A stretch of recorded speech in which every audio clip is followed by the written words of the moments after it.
e vamos falar de algumas coisas que ninguém diz, porque os repórteres e o jornalismo não se preocupam com isso. Normalmente a preocupação é apenas com a exibição das imagens das tragédias. E isto passa. Já aconteceu várias vezes, todo mundo esquece, o novo ano desfaz a memória das pessoas.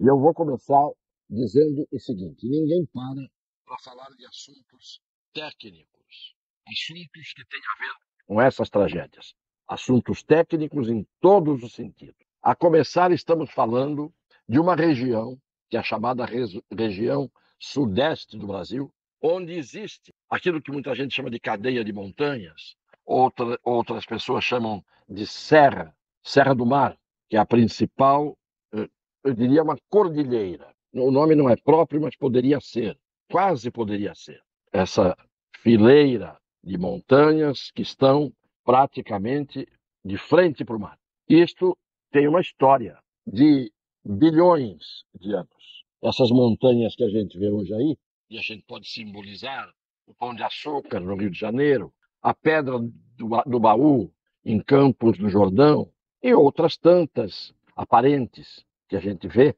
só que por baixo da vegetação e da terra que cobre esta chamada Serra do Mar, depois ela começa como Serra de Paranapiacaba, na altura do sul de São Paulo, sul-sudeste, não é? Ela, na verdade, esta serra, ela é tão antiga quanto a Cordilheira dos Andes. É do mesmo tempo. Muita gente diz, não, a daqui é arredondada, é mais baixa. A Cordilheira dos Andes tem altitudes de 4.000, 5.000, até 7.000 metros, que é a altura do Aconcagua, que é um vulcão e um dos pontos mais altos da Cordilheira dos Andes. O problema é que, com a origem, a geologia mostra isso, a origem dos terrenos, dos relevos, da topografia, da realidade geográfica, mostra que houve alterações ao longo de milhões de anos, e às vezes até de bilhões de anos. Vamos ficar com a Serra do Mar, que já causou muitas mortes, muitas tragédias, mas não é porque ela é um ser que deliberadamente fez isso, como se fosse algo intencional. Ela tem a sua natureza geológica, a Serra do Mar. Em 1956, houve, na cidade de Santos, uma das maiores tragédias com deslizamentos de morros, não da serra, de morros, que estão dentro da cidade de Santos. Cidade de Santos, São Vicente, mas principalmente Santos e São Vicente, tem 14 morros. E esses morros, em 1956, eles tiveram deslizamentos que atingiram regiões, quarteirões de bairros habitados. Morreu muita gente. E eu me lembro bem desse acontecimento.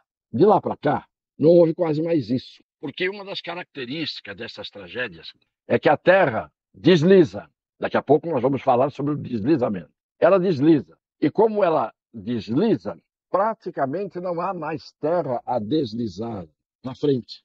Tanto que em Santos, praticamente desde 1956, nunca mais houve uma tragédia como essa. Por quê? Porque o que tinha que escorregar de terra e de lama e de árvores e de vegetação das encostas do morro veio para baixo. É mais ou menos isso que acontece nas montanhas, nas serras. É a cobertura de terra e de vegetação que está aderida à rocha. Essas montanhas, vamos chamar assim para ficar mais simples, da Serra do Mar, são, na sua maioria absoluta, formadas por granito. Para terem uma ideia, esse granito já esteve a uma profundidade de 32 quilômetros abaixo do nível do mar. Hoje, esse granito chega a altitudes como em Campos do Jordão, que é outra serra, parente da Serra do Mar, que é a Serra da Mantiqueira, mas mesmo no Pico da Bandeira, que é outra serra que está em Minas Gerais, vai a 2.000 e tantos metros de altitude, Campos do Jordão a mais de 1.800 metros, mais de 1,8 km de altitude. Aqui, como regra, estamos em 700 metros na Serra do Mar, que vem desde do norte, do meio de Santa Catarina, até o Espírito Santo. E esta serra, que é de granito, principalmente de granito, ela é coberta pela vegetação e pela terra. Claro que se você despeja bilhões de litros de água com grande intensidade sobre esta cobertura do bolo, que é a terra e a vegetação, isso acaba se encharcando, pesando, virando uma lama, e isso escorre, principalmente pelas encostas quase verticais dessa Serra do Mar. Se você olha do litoral para a Serra do Mar, ela é um paredão de 700 metros. Se você sobe a rodovia Anchieta, a rodovia dos imigrantes, você sai no Planalto, 700 metros de altura, e vai até a capital, até São Paulo, cidades do Grande ABC e assim por diante. Esse paredão, quase que é com encostas verticais, quanto mais vertical a encosta, mais peso tem a massa de terra e do arvoredo da chamada Mata Atlântica. Quando vem muita água, a tendência disso é escorrer e vem para baixo. Todo mundo deveria saber isso, mas todo mundo, pelo menos, que governa e governou ao longo do tempo o estado de São Paulo, que governou as cidades que estão embaixo, no sopé da Serra do Mar, e em certos lugares, a Serra do Mar está pertinho do mar. Em certos lugares, ela acaba no mar. O pé da serra está exatamente dentro d'água. E aquilo sobe.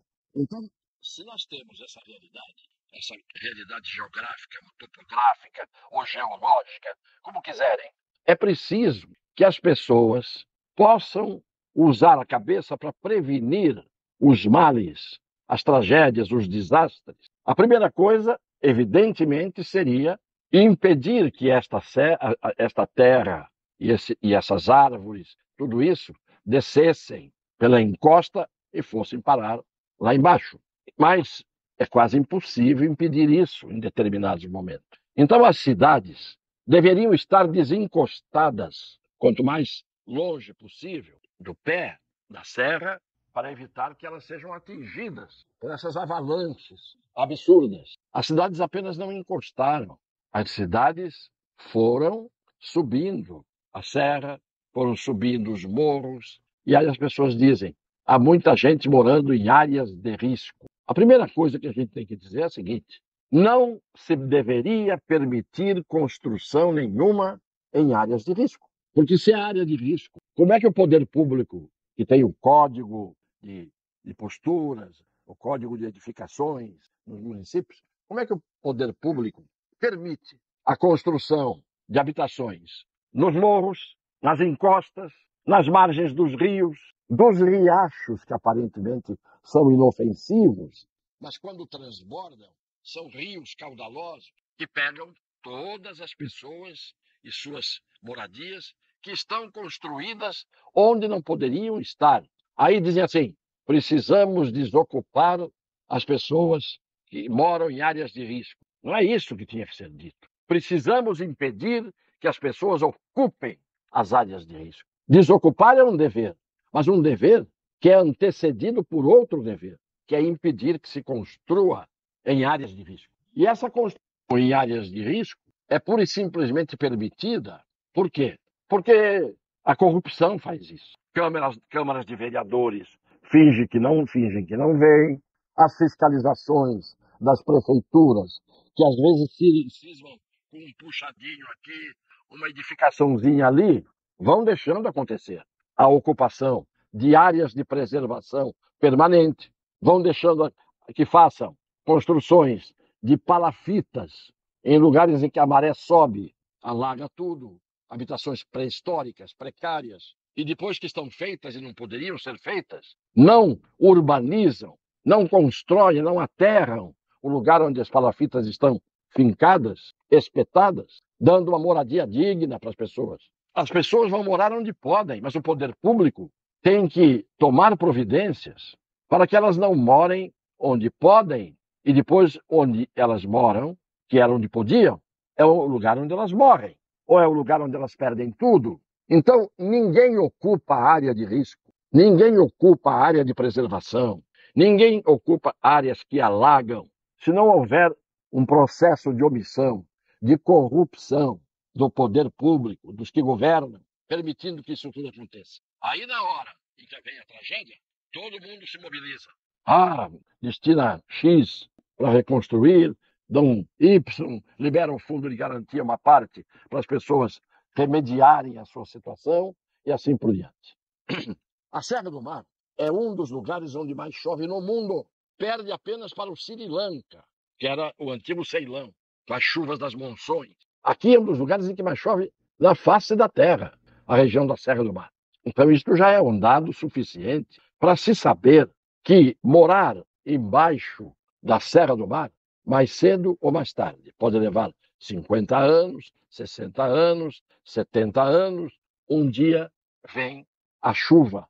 Ah, mas choveu muito, foi uma chuva como nunca. Mas essa chuva como nunca está prevista para acontecer nesses lugares, onde ela é habitual e onde as pessoas não podem estar morando. E é isso que ninguém está falando. Só se fala na hora da tragédia, precisa desocupar as pessoas das áreas de risco. Não pode deixar ocupar as áreas de risco, primeiro. Segundo, tem que trabalhar o solo, a terra das encostas, a vegetação das encostas.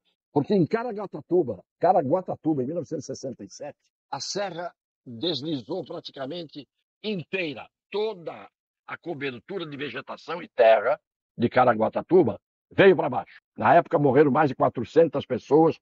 Foi uma tragédia, para variar nesse período do verão. O que aconteceu agora? Qual foi a única cidade que quase não sofreu consequências com esta chuva toda? E ela está ali, no mesmo lugar das outras. São Sebastião, Ubatuba, as praias que vêm vindo até Bertioga, Barra do Saí, Juqueí, todas essas cidades, praias, onde mora gente. Por que Caraguatatuba não sofreu tanto? Porque o deslizamento de 1967 trouxe tanta terra para baixo, e foi uma tragédia, que hoje praticamente já não tem tanta terra para cair, porque uma parte já foi desbastada. Nos outros lugares em que não tinha havido isso, tem sempre tragédias em proporções menores. Estava tudo lá, a terra estava toda lá. Então, o que é preciso que as pessoas cabeça? Criar condições para que essas áreas de risco sejam lugares onde há rios que transbordam. O rio, ele corre no leito dele, quietinho, onde está tudo bem. Tem uma parte que está acima do leito, evidente, e do nível da água que está correndo. Mas se tiver uma enchente maior, a água vai subindo, subindo. O que havia antigamente? As várzeas e as planícies que ficam em volta dos rios. De tal maneira que a água transborda e pega apenas lugar onde há vegetação. Hoje não. Hoje, as moradias são construídas a 3 metros da beirada do riacho. Só que o riacho vira rio e o rio vira mar, quando chove muito e quando vem as chuvas e águas das cabeceiras. E aí o que acontece? A água que tinha que pegar as várzeas e as planícies, ela não tem para onde ir. Ela vai pegar o lugar onde estão as casas e leva tudo, e destrói tudo, e mata. A outra coisa são as construções dessas rodovias. Você viaja, vou dar um exemplo, você viaja a Europa inteira, as construções de rodovias e ferrovias estão ali, chove, tem avalanche, tem o que tiver, aguaceiros incríveis, e as estradas não são destruídas como regra, nem as ferrovias, porque ficam desencostadas dos morros, ficam em viadutos. Então o que tem que escorrer, escorre, passando no espaço entre os viadutos que estão afastados e a encosta. Ou as construções são feitas diretamente na rocha das montanhas e não na terra. Nós vimos as imagens. Eles fazem um pequeno corte na encosta da serra, passam uma camada de asfalto desta largura, de tal maneira que o que está embaixo da camada de asfalto, que é estreita, que não tem estacas, que não tem fundações, o que está embaixo é terra. A mesma terra que está para cima, molha para baixo. Quando escorrega, a estrada vai junto. Isto é coisa criminosa, esta maneira de fazer a engenharia do quebra-galho, a engenharia a favor das empreiteiras, que constroem do jeito que é o mais barato para as empreiteiras, e elas cobram como se estivessem fazendo uma construção de primeira. Pega a Ecovias, a rodovia dos imigrantes, túnel sem acostamento, túnel de 3, 4 quilômetros sem as portas corta-fogo, portas de fuga, que tem que ter dentro dos túneis. Água escorrendo infiltrada, porque não há impermeabilização no teto dos túneis. Isso é uma pouca vergonha. Então, o que a gente acaba vendo é a tragédia anunciada, é a tragédia previsível, é a tragédia pré-fabricada por aqueles que têm o dever de governar em favor das pessoas, das populações, e permitem que tudo seja feito a bambu. Daqui a pouco o noticiário é outro. Estou falando aqui, sei que inutilmente, porque alguém vai mudar a realidade brasileira a partir de amanhã. E vou terminar só, deixei para o fim, para não dar tanta importância a isso, mas vou dar um mínimo de importância.